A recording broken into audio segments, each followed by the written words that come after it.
Hey there, future retirees. Are you dreaming of ditching the 9 to 5? Maybe you're already thinking about how sweet life would be if you could just retire early, say in your 50s? Or maybe you're more of a I'll work until I'm 60 kind of person. Well, guess what? Today we're diving into the real difference between retiring in your 50s versus 60s, and trust me, there are some shocking truths you need to know before you make that big decision. Because, let's face it, who doesn't want to sip margaritas on a beach at 55? But can you really afford to do that? Well, today we'll find out, and by the end of this video, you'll know exactly what kind of plan works best for you. So grab a snack, hit that like button, and don't forget to subscribe to get more content like this. And hey, drop a comment below if you think you'll be retiring early or later. I'm curious to know. First, let's start with the basics.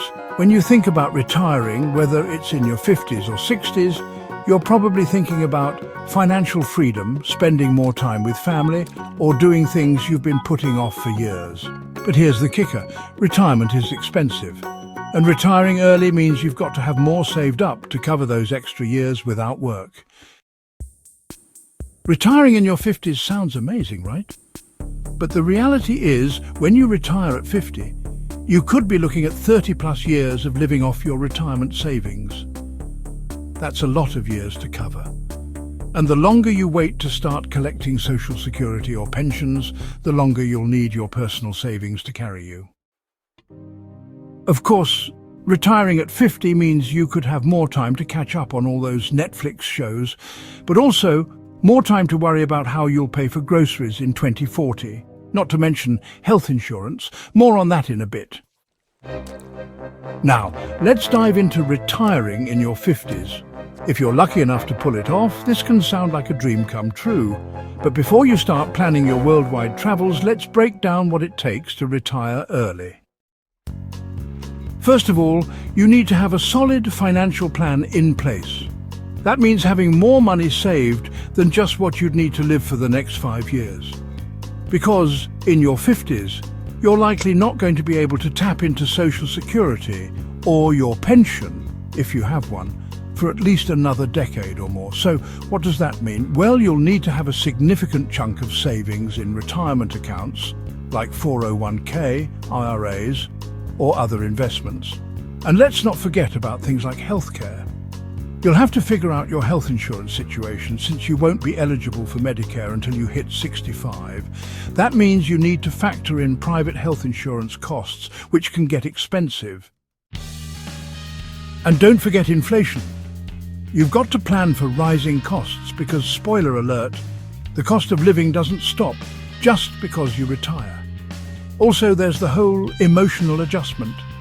Suddenly not waking up to an alarm, not having that "what do I wear today?" dilemma, and not attending your weekly meetings about synergy in the workplace.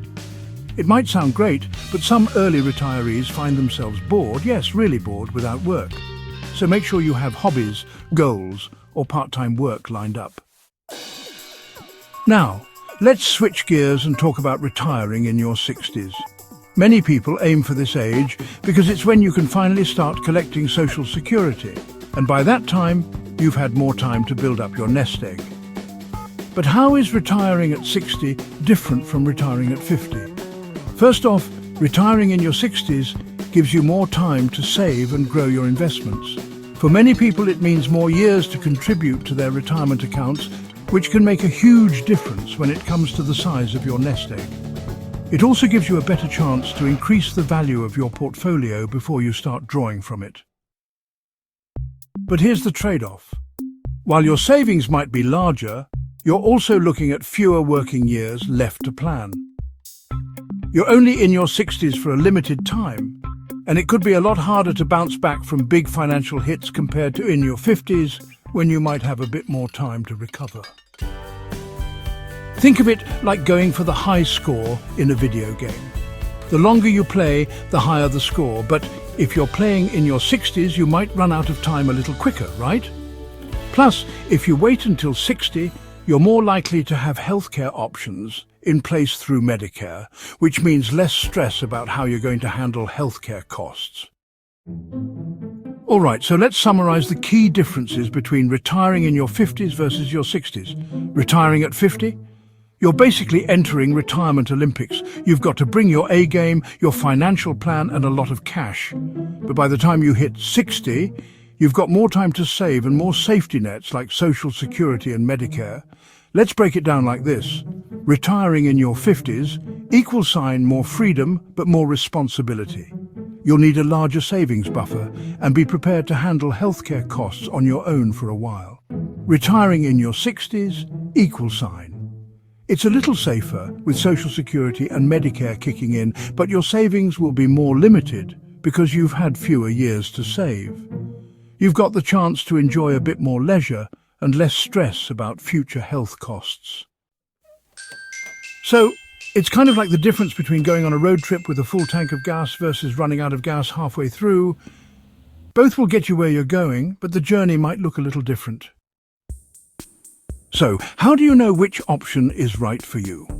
Well, a lot of it comes down to how much you've saved, your health and your lifestyle goals. Do you want to spend your 50s relaxing, or are you happy working a little longer to build a bigger retirement nest egg?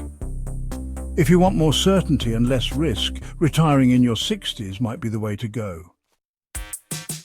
Take a good hard look at your finances and retirement plan. If you're feeling confident in your savings, health and future expenses, retiring early could be a great option.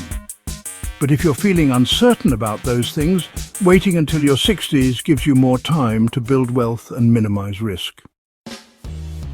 Honestly, it's all about how much you want to spend your time doing things you love, and how much work you're willing to put in now for a more comfortable future. So, there you have it. Retiring in your 50s versus your 60s is all about planning, timing, and your personal goals. But the key takeaway is, there's no one-size-fits-all solution.